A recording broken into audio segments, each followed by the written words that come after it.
Hello everyone, my name is Aiden Letheby and I'm currently an undergraduate computer science student at the University of Utah. Today I'll be discussing some of the research I've conducted at the Center for Neural Interfaces on the functional validation of a low-cost control system for dexterous bionic arms.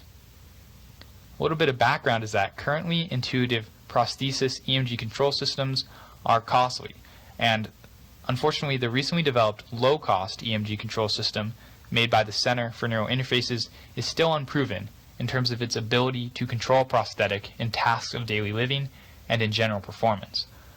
Thus, the goal of this project was to integrate the low-cost EMG control system with a conventional prosthesis and conduct a direct comparison against an expensive research-grade control system. Now, the low-cost system developed has very select capabilities of the research-grade system at a much lower cost. We can see the research-grade system developed by Ripple costs approximately $69,800, whereas the low-cost system developed by the Center for Neural Interfaces costs only about $600. Now, while the research-grade system has some upsides, such as its 32 input channels of EMG signals and also being capable of stimulation for sensory feedback, the low-cost control system has its own benefits, such as its modular design, its easily available components, its cheap cost, and also the fact that the research-grade control system uses proprietary hardware and a Unix operating system. Now, as you can see, since the low-cost system costs so much less, if we can show that the low-cost system performs in some capability close to the research-grade system, it would be very beneficial to amputees.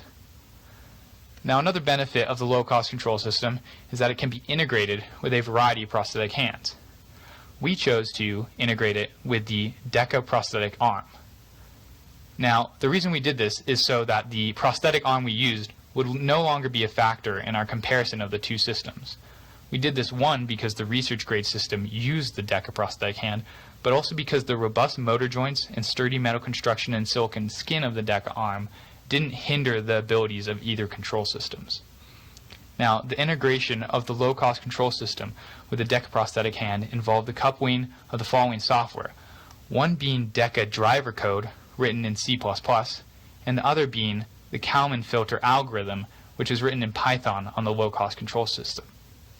I was able to conjoin these two systems using the fact that the common Python distribution is implemented in C.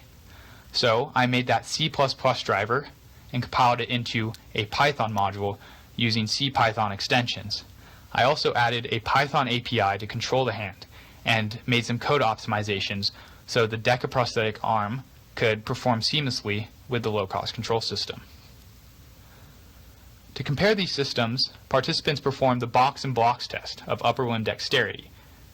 In our specific trial, it consisted of 5 trials of the modified box and blocks test for each control system. Now, it's also important to note that both control systems were limited to 5-channel surface EMGs plus grounded reference due to the low-cost system constraint on input EMGs, and that both control systems were trained to 2 degrees of freedom to allow for a simple pinch grasp to move the blocks. Now, electromyographic data is very similar between the two systems, and the graphs right here visualize the filtered EMG data recorded by each EMG control system when a participant was prompted to mimic a certain movement for training. And when restricted to 5-channel surface EMGs, both systems were able to collect similar EMG data from the participants. Unfortunately, EMG data was insufficient to control more than 2 degrees of freedom, which could point to limitations in the number of surface EMGs available to the control systems. Most importantly is that preliminary results indicate similar dexterity between the systems.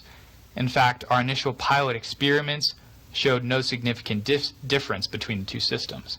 The initial pilot experiments with the intact arm participants using 5-channel surface EMGs resulted in 15.7 plus or minus 1.7 blocks per minute with the research-grade system and 16.1 plus or minus 2 blocks per minute with the low-cost system.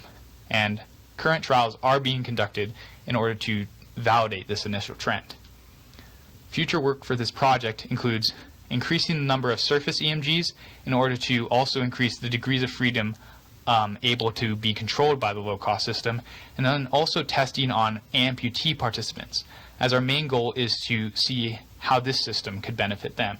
And then finally, further documentation and development can also allow others to easily replicate this low-cost control system and use it themselves or for their own research.